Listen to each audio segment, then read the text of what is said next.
Puso pagpatuman sang price ceiling sa bugas, mag-aumpisa na buwas. Apang pila ka mga mangunguma nagakabalaka nga maapektuhan ang presyo sang humay sa pagpatuman sang price ceiling. Mga puso ang pila ka negosyante naman nagpabutyag nga magasunod kuno sa price ceiling apisar apektadong ila palangitan-an. Yaring balita ang itutukan ni Zen Kilantang live sa Iloilo City. Zen, anong latest? Jert, Kate, Adrian, magluwas sa mga negosyante nga maapektuhan sang price ceiling ginalantaw sa mga mangunguma nga madugangan ng ilang kapierdihan sa pag-umpisa buwas ng baligyan ay isang bugas sa 41 to 45 pesos. Sa baylo nga kanon kag sudan, nagbatsoy na lang si Manong Ronald. Ini kuno ang iya diskarte sa kamahal sa mga balaklon ila binasang bugas. Subong mahal-mahal lagi sa ang amon konsumo nga bugas ang tunga namon sa sako is 1.5 na.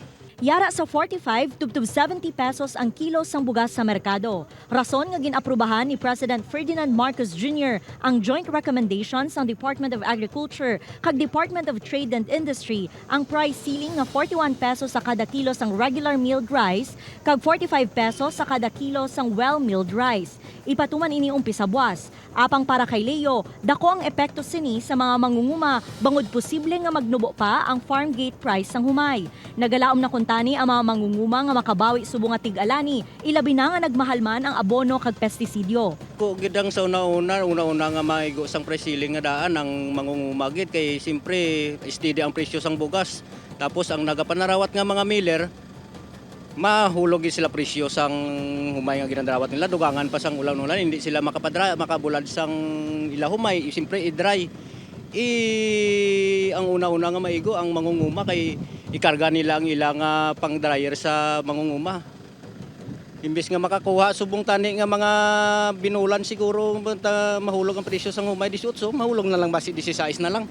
Antes pa man ang implementasyon sang price ceiling sa bugas, ang balaligyaan nga ini nagpanubo na sang piso kada kilo. Suno sa mga negosyante, magakumply man sila sa mando apang hindi insigida, bangod mahal man ang kuha sa ila stocks. May piktukon impose kid nila ang kuan sa ato presidente nga 41 to 45 kaya ang iba namon sila nga bugas mahal pa nga makal. So siguro makomply kami sa nasang 41 to 45 kun ang amon kumpara sa mga warehouse nga dalangko nga mga trader kung nubo man kag makakumpit sa 45 nga makagnansya man kami bisan gamay-gamay lang. Si Christina, kun sang una, makabakal pa sila sang isa ka sako. Subong, 15 kilos na lang. Gani ginapasalamatan sini kung mapatuman na ang price ceiling sa bugas. Daw mo kami abi sa balayan. Gabuligay lang guro. Gabuligay lang kami bakas ang bugas namin. Samtang ginahulat pa sang Department of Trade and Industry ang guidelines sa pagpatuman sang price ceiling gikan sa Central Office.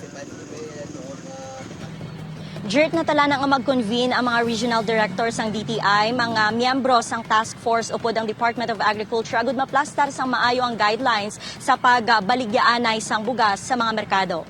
Jert? Madamo gid nga salamat, Zen Kilantang.